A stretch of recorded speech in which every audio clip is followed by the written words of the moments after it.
It was one cold winter evening in Bangalore. I was making pakora in my kitchen.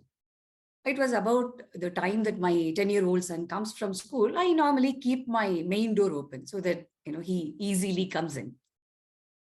That day, while making pakoras, I could hear him coming in, stepping inside home, removing his shoes, and then keeping it in the rack. As a mom, I could sense there is a difference in the energy level on that particular day. I was like just waiting, taking my pakoras out of that oil, keeping it in the filter. There is a noise coming out. He said, Amma, do you know something tragedy happened today in school today? This morning. I was like really shocked. I switched off the stove and then came outside and asked him, is everything okay? Are you hurt? What happened? He said, let me come back and then tell you all about it. You bring my pakoras. He smelled it from outside.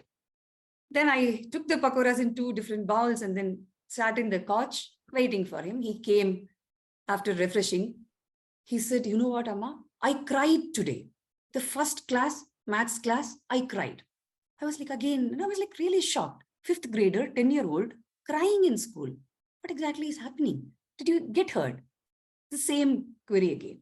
He said, no, Amma. We had a maths project where I had to cut a circle in a paper.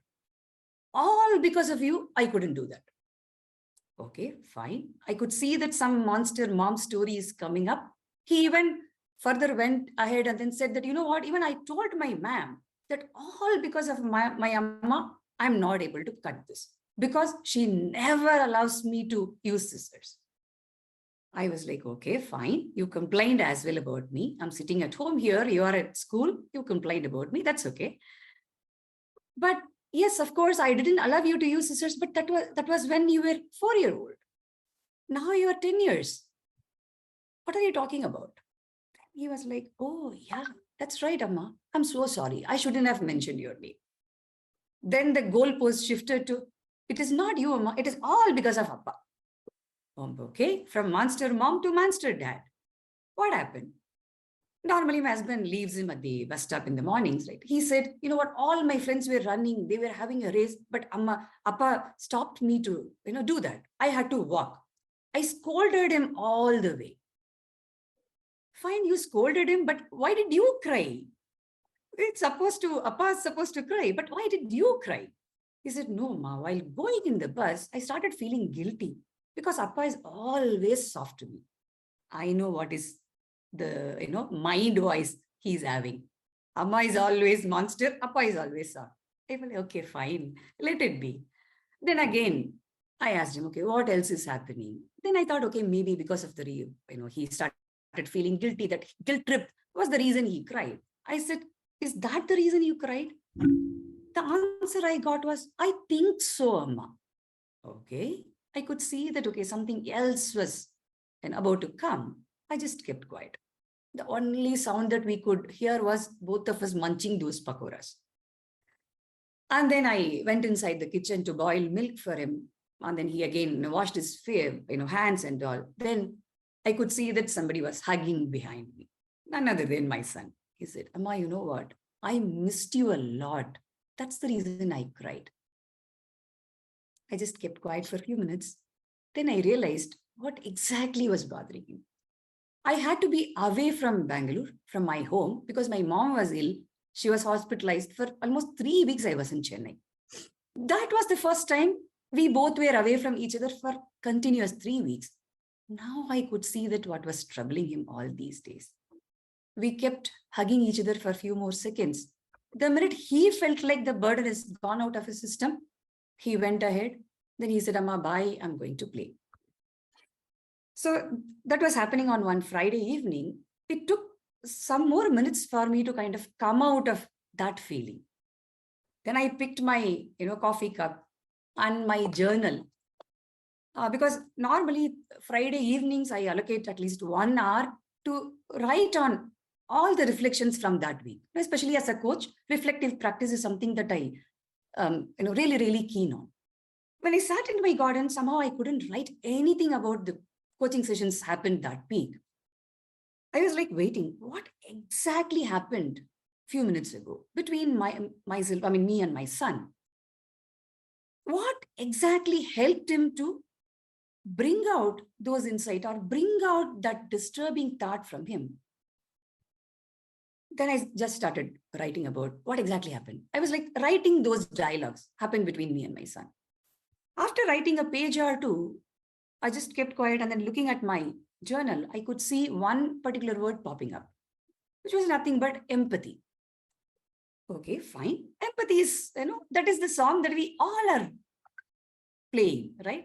Dancing, singing with that word empathy. I felt like there is more towards that. Beyond empathy, there is something else. Okay, that is the love that I'm having for my son.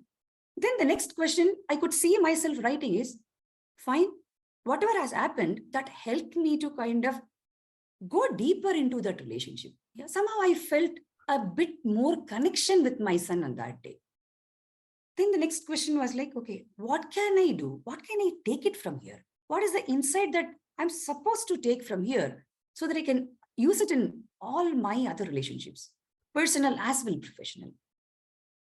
Started writing. Writing has been my, the stress buster tool, I can call it as. Continued to write. Again, after writing a page or two, I see myself writing something else. I don't recall that particular phrase that I had written there. It's nothing but the topic that I'm giving you all today, wide angle empathy. I was like, okay, where is it coming from? Wide angle empathy. I have never used it in any of my sessions, be it one-on-one or group sessions or trainings. I've never used it. Where is it coming from? That's when I realized I heard this particular phrase from Peter Hawkins' podcast on systemic leadership coaching.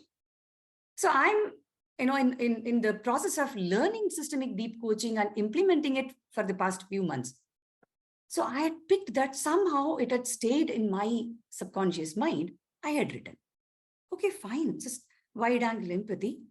I didn't really give it much thought before, looking at that in my journal. What exactly is it? And I continue to write because I know that writing will give me some answer. After a few seconds, I could see that I had created a framework which I can take it in my future interactions with any stakeholders that are there in my life. Fine. I started implementing those 4Q framework, started writing my reflections every time when I was having any interaction. It could be a simple interaction with my mom, dad, or sisters, or cousins, or my clients. It could be the sponsor from corporate or my one-on-one client.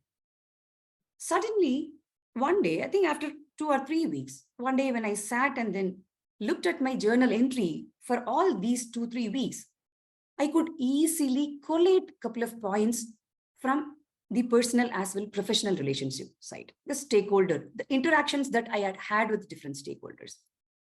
At the personal front, a couple of things I had jotted down. One, my patience level with my inner circle, the first circle, like my parents, siblings, right, where we normally show our, all the faces of us, right? So there I could see that my patience level had really, really gone up.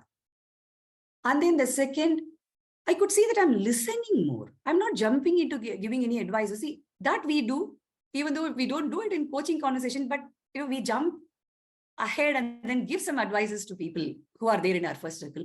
That is something that I haven't done. I listened more. I had given them more spaces. When I shifted my focus into the professional network, especially my coaches, I could see that I had taken more dragons out of their system, which had helped them to grow ahead. I could see that we had co-created so many futuristic goals, vision. Fine. So these all happen as a part of our coaching conversations, right? So what exactly happened here, which is different from everything, different from my previous experiences? The difference, what I could see is within me. There are two specific things that I could notice. One is I have started reading between lines. I have become better at understanding others, everybody. Then the second is I've started trusting my senses better as I started leveraging my intuition to my advantage. When I did all these, I could see a huge shift within me which started reflecting in the relationships that I've been building. Now, fine, I've done this, I've acquired this. What exactly is the 4Q model? Let me quickly share it as in the form of PPT so that we all can learn it properly. Okay, 4Q framework that I created for my interventions. One is stepping into their world and understanding them from their world. Second, appreciate, recognize, motivate them at each phase. Then share your observation from all angles. Handhold them from a wider angle. So here, this wider angle is one space where I would like to spend a few more seconds. When I say wider angle, it's not only about their goal. It's not only about the questions that they are coming up with or the topic that we are discussing or interacting, right? It should be from their belief system, mindset, the way they are behaving, the way they are expressing themselves. Yeah. You can keep on listing down all other things that you can come up with. That wider angle. We will start looking at them with that wider lens. Fine. These are all statements, not exactly questions. So what exactly I did, which helped me to delve deeper into this concept of wide angle empathy. Here, how courageous am I while stepping into their world? It is not easy. Stepping into their world, understanding from their world is not easy. This cannot happen in a day or two, right? Courage is very, very important. How I started reflecting on this courage that I could leverage it over there. Then, while appreciating, recognizing, motivating, how authentic am I? That is the second question that I asked myself, reflected in my journal.